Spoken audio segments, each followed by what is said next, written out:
জানাজার পরে দাফনের পূর্বে মুনাজাত করা জায়েজ কিনা?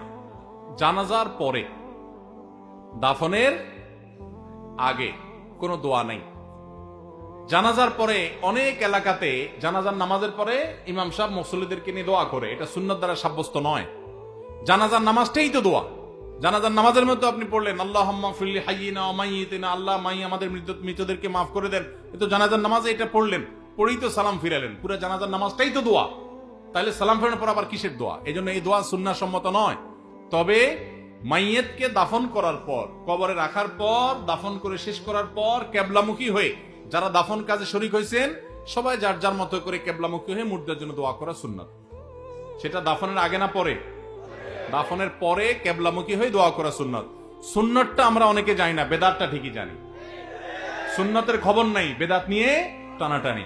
এই জন্য এই সুন্নাত যেহেতু আলোচনা নাই, জানাশোনা নাই, এটা আমরা জিন্দা করবো ইনশাআল্লাহ। ঠিক আছে না? মাইয়াতকে কবরে রেখে দাফন করে কিবলামুখী হয়ে আমরা হাত তুলে দোয়া করব। কি দোয়া করব?